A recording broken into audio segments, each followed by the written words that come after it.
جس انسان کو غصہ زیادہ آتا ہے وہ انسان پیار بھی اتنا ہی زیادہ کرتا ہے اور اتنا ہی صاف دل رکھتا ہے۔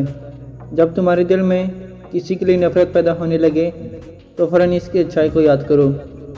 جب تم دنیا کی مفلسی سے تنگ آ جاؤ اور عزت کا کوئی راستہ نہ نکلے تو صدقہ دے کر اللہ سے نجات حاصل کرو۔ زندگی میں چاہے کتنی بھی خوشیاں ہوں ہمارے پاس، لیکن ہم تب تک خوش نہیں ہو سکتے جب تک ہمارے ساتھ وہ نہیں جس کے ساتھ ہم خوش ہونا چاہتے ہیں۔ یہ ظاہر نہیں کرتا کہ آپ غلط اور دوسرا صحیح ہے، بلکہ یہ ظاہر کرتا ہے کہ آپ کے رشتے کی اہمیت آپ کے اناج سے بڑھ کر ہے۔ اچھے وقت سے زیادہ اچھا دوست عزیز رکھو، کیونکہ اچھا دوست برے وقت کو بھی اچھا بنا دیتا ہے۔ رشتوں کی خوبصورتی ایک دوسرے کی بات کو برداشت کرنا ہے۔ بے عیب انسان تلاش مت کرو ورنہ اکیلے رہ جاؤ گے۔ جب انسان کی عقل مکمل ہو جاتی ہے تو اس کی گفتگو مختصر ہو جاتی ہے۔ حضرت علی رضی اللہ تعالیٰ عنہ سے کسی شخص نے پوچھا، میں بہت کوشش کرتا ہوں کہ صبح نماز پڑھوں مگر اٹھا نہیں جاتا۔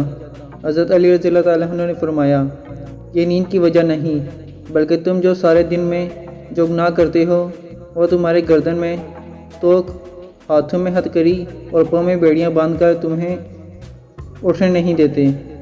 ایمان اور حیا دو ایسے پرندے ہیں کہ اگر ان میں سے ایک اڑ جائے تو دوسرا خود ہی اڑ جاتا ہے۔ حضرت علی رضی اللہ تعالیٰ عنہ نے فرمایا، اس شخص کی دوستی پر اعتبار نہ کر جو اپنے اقرار کو پورا نہ کرتا ہو۔ یہ دنیا ایک مقررہ وقت تک رہے گی اور آخرت ہمیشہ تک۔ معاف کرنا سب سے زیادہ اسے زیب دیتا ہے جو سزا دینے پر قادر ہو۔ جس کی امیدیں اللہ کے ساتھ ہوں وہ کبھی ناکام نہیں ہوتا۔ ناکام وہ ہوتا ہے جس کی امیدیں دنیا والوں سے وابستہ ہوں۔ اچھا دوست ہاتھ اور آنکھ کی طرح ہوتا ہے۔ جب ہاتھ کو درد ہوتا ہے تو آنکھ روتی ہے اور جب آنکھ روتی ہے تو ہاتھ آنسو صاف کرتا ہے۔ اخلاق وہ چیز ہے جس کی قیمت کچھ نہیں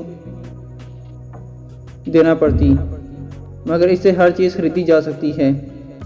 جو حق کو چھوڑ کر عزت کا طلبگار ہوتا ہے اور ذلیل ہو کر رہتا ہے، اور جو حق کے ساتھ دشمنی رکھتا ہے ذلت اس کا ہمیشہ کے لیے مقدر بن جاتی ہے۔ ہتھیاروں سے جنگ تو جیتی جا سکتی ہے مگر دل سے نہیں۔ دل تو کردار سے جیتے جاتے ہیں۔ کائنات کی سب سے مہنگی چیز احساس ہے جو دنیا کے ہر انسان کے پاس نہیں ہوتی۔